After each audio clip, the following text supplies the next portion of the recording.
Ça passe la famille, c'est Kali pour une nouvelle vidéo, j'espère que vous allez bien. Comme je l'ai dit dans la dernière vidéo, on allait reprendre avec les actus de la semaine. Et aujourd'hui, on a plein de choses qu'on va parler les gars. On va parler de Kodak Black, Kanye West, on va parler de Nate Robinson et plein d'autres choses encore. Je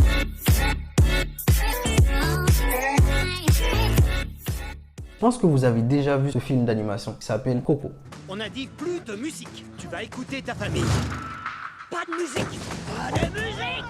La femme qui a inspiré Coco est décédée à l'âge de 109 ans. Maria Salud Ramirez Caballero, de son vrai nom, elle aurait inspiré l'un des persos principaux du film Coco. Pour ceux qui ne connaissent pas, Coco est un film d'animation sorti en 2017 par Disney et Pixar. Compté sur les traditions mexicaines du jour des morts. Allez checker ça les gars. En plus, c'est la période pour regarder ça. C'est la période d'Halloween. Du coup, les gars, foncez à aller regarder ça. Pixar n'a pas officiellement reconnu Caballero comme étant l'inspiration de Mama Coco dans le film, mais sa famille affirme qu'une équipe de Pixar a visité leur région et a photographié Caballero de manière approfondie et a vécu avec eux pendant plusieurs jours.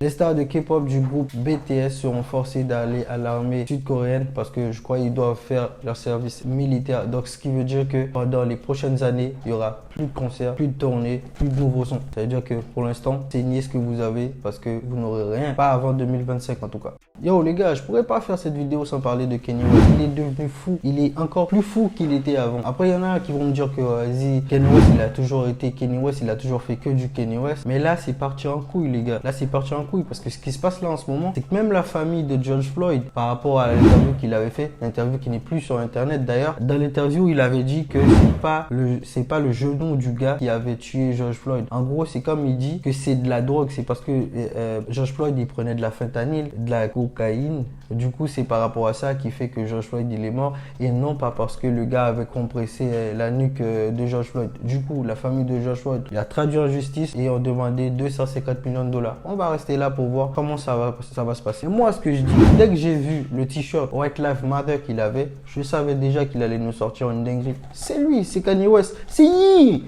Kodak Black, dans un live sur Instagram, il a dit que si Kanye West il devient président, lui, il quitte les États-Unis. Il ne sait pas où il va, mais il va quitter les États-Unis. Il ne va pas rester ici. Même Donald Trump, il a dit Donald Trump, le gars, c'est un forceur à l'infini. Même lui, il a dit que bon, voilà, pour lui, il pense que Kanye West, il a besoin d'aide. Il est arrivé à un stade critique où, en ce moment, c'est mort. Parce que le gars, il a plus toute sa tête. Du coup, les gars, dans les commentaires, dites-moi ce que vous en pensez. Vous connaissez le basketteur Nate Robinson? Le gars qui faisait des dunks de malade, là. Il a déjà gagné 3... On va en parler. Pour ceux qui ne le connaissent pas, Nate Robinson, de son vrai nom Nathaniel Cornelius, est né le 31 mai 1984 dans la ville de Seattle. Il débute sa carrière pro en 2005 avec l'équipe des New York Knicks. Il est très connu pour être le triple champion du concours de slam dunk. De par sa petite taille, je crois il fait 1m75 et le gars il faisait des dunks de malade. Il a même sauté sur la tête de Dwight Howard. Il était très chaud, donc il est connu pour ça et aussi ça.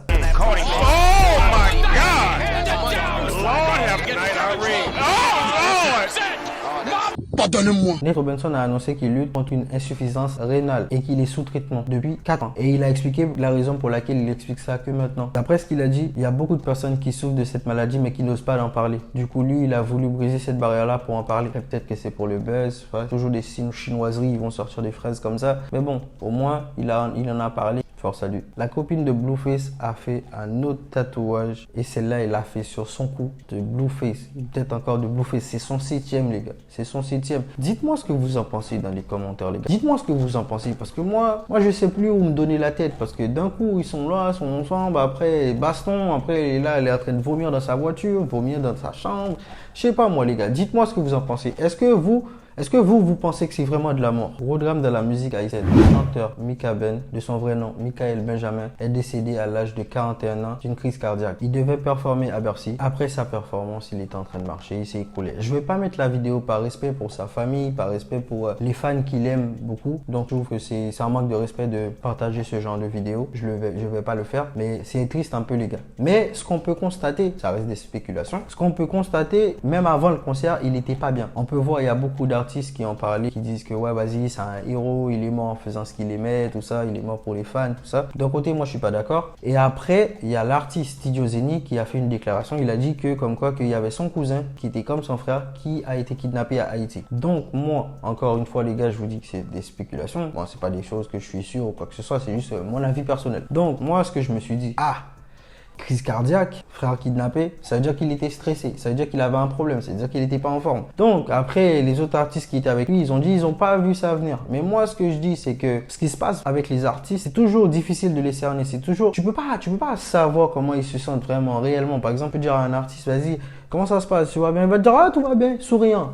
Mais quand il va rentrer chez lui, ça va être la merde, ça va être des galères de ouf. Il va, peut-être qu'il pleure même, tu vois. Mais on va pas savoir. Mais ce qui se passe, c'est que le seul moyen de savoir si les artistes sont bien ou pas, c'est dans leur son. C'est pour ça qu'il faut toujours écouter les artistes. C'est dans ces moments-là, c'est à ce moment-là que eux, ils peuvent vraiment communiquer. C'est là qu'ils peuvent parler de leurs sentiments. C'est là qu'ils peuvent vous faire ressentir leurs sentiments à travers leur musique. Mais sinon, ils peuvent pas.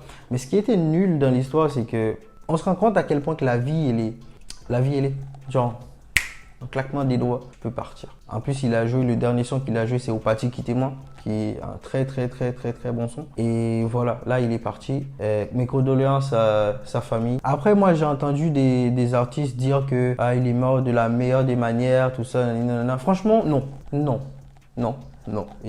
Non, moi je suis pas d'accord. Pourquoi moi je suis pas d'accord? Parce que je pense que, oui, certes, il est monté, il voulait le faire parce qu'il est resté professionnel. Parce que vous savez le nombre d'artistes qui est monté sur scène malgré ils avaient des migraines de fous malades, malgré ils avaient des problèmes de je ne sais pas quoi, avec des problèmes avec la justice. Mais ils sont montés pour les fans, même pas pour de l'argent, mais pour les fans. Ils l'ont fait parce qu'ils devaient respecter quelque chose. Parfois aussi parce qu'ils n'ont pas le choix, ils sont obligés mais d'honorer leur contrat et après ils se disent bon vas-y, après je vais aller à l'hôpital, après je vais prendre des médicaments ou je sais pas. Donc voilà, le nombre d'artistes qui fait ça, c'est vraiment énorme. Mais je me dis que je pense que si lui, après je le connais pas, genre, mis à part ses musiques, je le connais pas en dehors. Mais je me dis quand même, quand j'ai regardé les photos, les vidéos, tout ça, qu'il faisait avec sa famille, mais je me disais, je pense pas si lui il savait que ça allait se passer comme ça allait se terminer comme ça, je pense pas qu'il serait monté, je pense pas qu'il est égoïste à ce point. Parce que je me dis, le gars il a une famille, il a un enfant, je crois l'enfant il a 3 ans, je m'en rappelle plus, et sa femme elle est enceinte de 7 mois.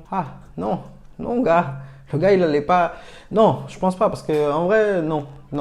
C'est pas. Je prends pas ça à la légère ce qui s'est passé, mais je dis pas. C'est pas comme si c'était un gars qui était à l'armée ou je sais pas, il a sauvé plein de vies, tout ça. En plus, ça a traumatisé beaucoup de personnes. Tu vois, c'est pas. C'est des choses qui sont déjà arrivées. Papa Wemba, il est mort pareil. Il est mort d'une crise cardiaque. Il y a d'autres personnes qui sont mortes de crise cardiaque. Il y en a qui se sont fait électrocuter. Voilà, c'est des choses qui arrivent. Mais quand des choses comme ça arrivent, ça traumatise des gens. Moi, j'ai vu des gens parler disant que, voilà, moi j'ai peur parce que c'est dur de voir quelqu'un juste comme ça déconnecté de la vie. Genre, le gars il marche, déconnecté.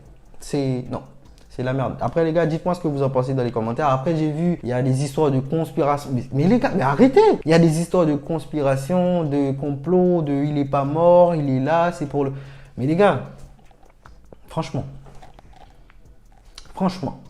faut arrêter avec des trucs comme ça. Faut arrêter. Le gars il est là, il n'est plus. Donc, rest in peace. Bon les gars, c'est la fin de la vidéo. J'espère que vous êtes restés jusqu'au bout. Si toi tu es nouveau sur la chaîne, n'hésite pas à t'abonner parce qu'on sort des vidéos toutes les semaines et ça permettra d'agrandir la communauté. N'hésite pas à nous dire dans les commentaires ce que vous avez pensé de tout ça, de l'histoire de Kanye West, de l'histoire de Mika Ben. Les gars, dites-moi dans l'espace des commentaires ce que vous en pensez. Et s'il y a des nouveaux trucs que vous voulez qu'on fasse sur la chaîne, vous nous dites aussi parce que nous on est là pour vous. Et moi je vous dis à bientôt. On sort des vidéos toutes les semaines. Peace.